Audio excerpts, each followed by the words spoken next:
Next point number 5, Kaleshwaram ప్రాజెక్టులో భాగంగా వీళ్ళు ఏవైతే ప్రాజెక్టు మేడిగడ్డ కుంగిన తర్వాత ఒక 6 అంశాలని ప్రధానంగా ప్రజల్లోకి తీసుకెళ్తుంది కేసీఆర్ బ్యాచ్. ఇట్లా చేయొచ్చు అట్లా చేయొచ్చు అని. అందులో 5వ పాయింట్ ఏంటంటే వాళ్ళు చేస్తున్న వాదన, కాళేశ్వరం ప్రాజెక్టుతో రాష్ట్రంలో ధాన్యం ఉత్పత్తి 45 లక్షల టన్నుల నుంచి 3 కోట్ల టన్నులకు పెరిగింది అని అంటున్నారు. ఎంత? ఒకప్పుడు 2014కి ముందు 18కి ముందు 45 లక్షల టన్నులుండే 3 కోట్ల టన్నులకు పెరిగింది అంటున్నారు ధాన్యం ఉత్పత్తి. ఇక కాళేశ్వరం ప్రాజెక్టును సమర్థించుకునే పనిలో భాగంగా అనేక అసత్యాలు గత పాలకులు ప్రచారం చేశారు.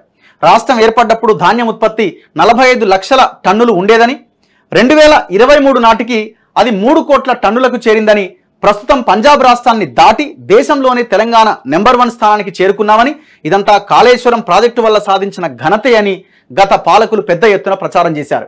ఈ ప్రచారంలో వీసమంత నిజం కూడా లేదు. అది ఎట్లాగో చూద్దాం. ప్రభుత్వ గణాంకాలు ఏం చెప్తున్నాయి? ఇది అఫీషియల్ రికార్డ్స్, గవర్నమెంట్ స్టాటిస్టిక్స్ ఏం చెప్తున్నాయి?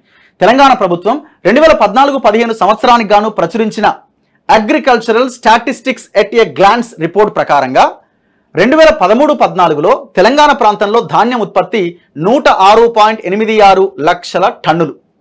అలాగే కేంద్ర వ్యవసాయ మంత్రిత్వ శాఖ 2023 నాటి నివేదికలో 2021-22 నాటి వివరాలు కూడా ఉన్నాయి. 2021-22 నాటికి తెలంగాణలో మొత్తం ధాన్యం ఉత్పత్తి 151 లక్షల టన్నులు. మరి అప్పటి 45 లక్షల టన్నుల లెక్క, ఇప్పటి 3 కోట్ల టన్నుల లెక్కలు ఎక్కడి నుంచి వచ్చాయో ఆ పెద్ద మనుషులే చెప్పాలి. అసలు 45 లక్షల లెక్కే లేదు.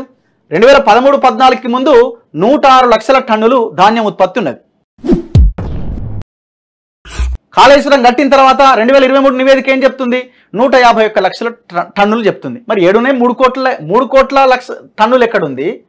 ఈ 45 లక్షల టన్నులు 2014 ముందు ఎక్కడుంది? అంటే పచ్చి అబద్ధాలు చెప్తున్నారు.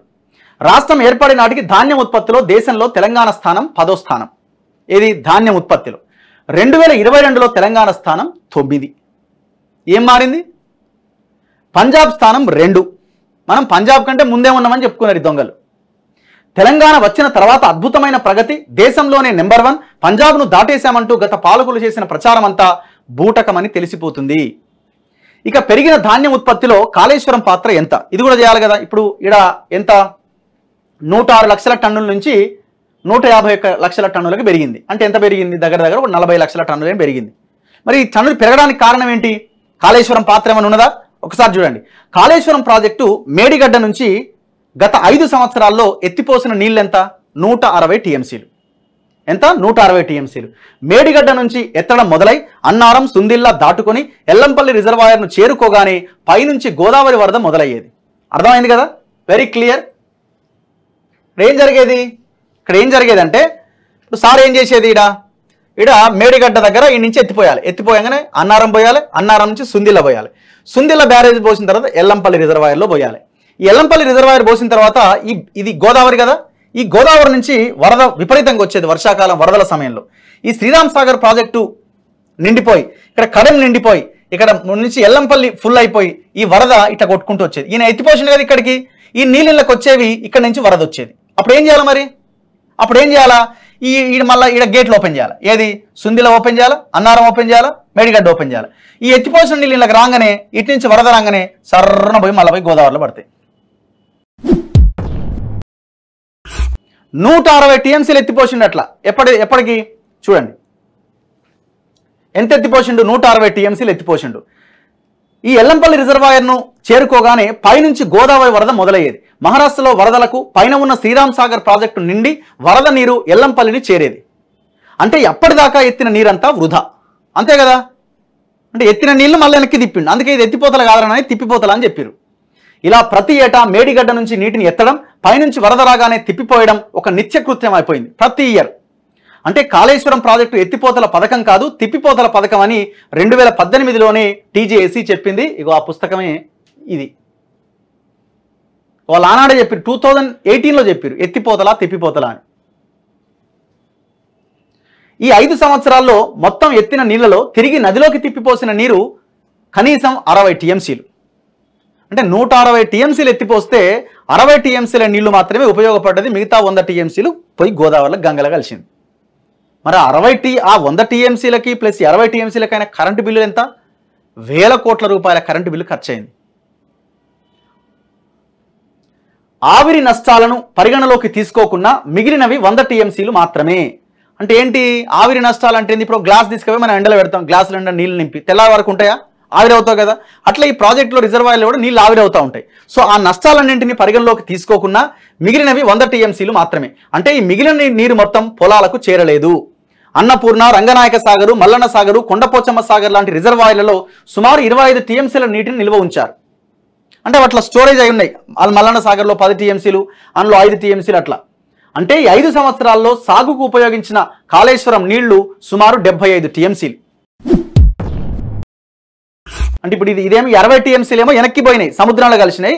మిగిలింది ఎంత? అంత అటు ఇటు బోను, ఈ ఆవిరి నష్టాలు ఇవన్నీ బోను కూడా ఒక 100 టీఎంసీలు అనుకుందాం. 100 టీఎంసీల నీటిని ఎత్తిపోసింది అనుకుందాం. 60 టీఎంసీలు ఎట్లా వెనక్కి పోయినాయి కాబట్టి. ఈ 100 టీఎంసీల్లో కూడా ఇప్పటికే మల్లన్న సాగర్లో 10 టీఎంసీలు, కొండపోచమ్మలో ఇట్లా రంగనాయక సాగర్లో నీళ్లు కొన్ని నిల్వ చేసి ఉంచారు. ఆ నిల్వ చేసిన నీరు ఒక 25 టీఎంసీలు ఉన్నాయి అనుకుందాం. అంటే కాళేశ్వరం నీళ్లు సుమారు ఎంత ఉపయోగించినట్టు? 75 టీఎంసీలు ఉపయోగించినట్టు. అంటే ఏటా పొలాలకు చేరింది 15 టీఎంసీలు. 5 ఏళ్ళు 15 టీఎంసీలు అంటే 15 75 టీఎంసీలు. ఒక టీఎంసీ నీటితో వరి పంట 60,000 ఎకరాలు పండుతుంది. ఒక టీఎంసీ నీటితో. ఆరుతడి పంటలు అయితే 10,000 ఎకరాలు సాగవుతుంది. సగటున ఒక టీఎంసీకి యావరేజ్గా ఈ ఆరుతడి పంటలు వరి యావరేజ్ చేసుకున్న ఒక 8,000 ఎకరాలు అనుకుంటే 15 టీఎంసీలకు సాగయ్యేది 1 అంటే 1,20,000 ఎకరాలు మాత్రమే. మరి కాళేశ్వరంతో 1 కోటి ఎకరాలు ఎక్కడ సాగైనట్టు? అంటే 1,20,000 ఎకరాలు మాత్రమే కాళేశ్వరం ప్రాజెక్టుతో ఇతర నీళ్లతోని సాగైంది. మరి ఎక్కడ 1 కోటి ఎకరాలు? అంటే శుద్ధ అబద్ధం అన్నట్టు. రాష్ట్రం ఏర్పడే నాటికి అంటే 2014 వరకు తెలంగాణలో ఆయకట్టు 57.79 లక్షల ఎకరాలు. 2014 నుంచి ఫిబ్రవరి 2023 వరకు వచ్చిన అదనపు ఆయకట్టు 15.81 లక్షల ఎకరాలు. ఇందులో కాళేశ్వరం ద్వారా వచ్చిన అదనపు ఆయకట్టు కేవలం 98,000 ఎకరాలు మాత్రమే. ప్రచార హోరు తప్ప వాస్తవంగా క్షేత్రస్థాయిలో జరిగింది ఏమీ లేదు అని మనకు అర్థమవుతున్నది. వరదల కారణంగా శ్రీరామ్ సాగర్ ప్రాజెక్టు ద్వారా వచ్చిన నీటిని కాళేశ్వరం నీటిగా గత ప్రభుత్వం ప్రజలను మభ్యపెట్టింది. మరో విషయం, ఈ మాత్రం కాళేశ్వరం ఎత్తిపోతలకు ప్రభుత్వం విద్యుత్ సంస్థలకు ఇంకా చెల్లించకుండా పెండింగ్లో పెట్టిన బకాయిలు 14,000 కోట్లు. అంటే 14,000 కోట్ల కరెంటు బిల్లు ఇంకా పెండింగ్లో ఉన్నది. 14,000 కోట్లు అంటే ఒక్కసారి ఊహించండి. ఈ 14,000 కోట్లకు సంబంధించిన నీళ్లు మళ్ళీ జనాలకు వచ్చినాయా? లేదు, వెనక్కి పోయినాయి 60 టీఎంసీలు. మళ్ళీ కట్టిన బిల్లు అది ఉండదు, మళ్ళీ సపరేట్. మళ్ళీ చారానా కోడికి బారానా మసాలా అన్న సామెత కాళేశ్వరం ఖర్చుల ముందు దిగదుడుపే. ఆలోచించండి ఒక్కసారి. ఎక్కడి నుంచి వచ్చినాయి పైసలన్నీ? ఇగో Kaleshwaram Irrigation Project Corporation Limited అని ఒకటి పెట్టిండు. కథం ఎత్తుకొస్తూనే ఉన్నాడుగా. ఎంత పర్సెంటేజ్కు? మీరు పర్సెంటేజ్ చూడండి. Union Bank of consortium, PNB consortium, Bank of Baroda, ఇదేంది Power Finance Corporation, NABARD and Rural Electrification REC, ఇట్లా ఒక్కొక్కరి దగ్గర నుంచి 8.25, 9.20, 9.45, 10.41, 10.90 అంటే దాదాపు 11% కూడా తెచ్చిండు. తెచ్చుతూనే ఉన్నాడుగా. తెచ్చుడు మింగుడు, ఇదే పని. దీన్ని మనం ఆహా ఓహో అని సైలెంట్గా ఉండడం వల్ల ఇప్పుడున్న కాంగ్రెస్ గవర్నమెంట్ అప్పుడు అపోజిషన్లో ఉండి ఈ దొంగలు పైసలు తీసుకోవడం వల్ల, బీజేపీ వాళ్ళు పైసలు తీసుకోవడం వల్ల ఇగో వాళ్ళే లోన్లు ఇచ్చారు. ఇవన్నీ ఈ ఆర్ఈసి పిఎఫ్సి వాళ్ళే లోన్లు ఇచ్చినాయి. ఇట్లా ఎవరికి వాళ్ళు పంచక తిని మొత్తం తెలంగాణ రాష్ట్రాన్ని సర్వనాశనం చేసి పెట్టారు. ఇప్పుడు ఇవన్నీ మాట్లాడరు. ఇక ఓన్లీ మేడిగడ్డ. మల్లన్న సాగర్ ఎవడన్నా మాట్లాడారంటే ఒక్కడికి రాదు. నేను మొన్న అసెంబ్లీ జరిగేటప్పుడు కాంగ్రెస్ వాళ్ళకి ఫోన్ చేసిన, ఏమైనా ఈ మల్లన్న సాగర్ గురించి మాట్లాడరాదని మీకు ఉపయోగపడుతుంది అంటే, అది ఏం తెలియదే మనకు అని ఒక ఆయన అంటాడు. ఎవరు చెప్పినా ఇంటర్నెట్ నేనేం చేయాలని ఇంకొక ఆయన అంటాడు. వీళ్ళు చూడండి ఎంత భయంకరమైన విషయం ఇదో.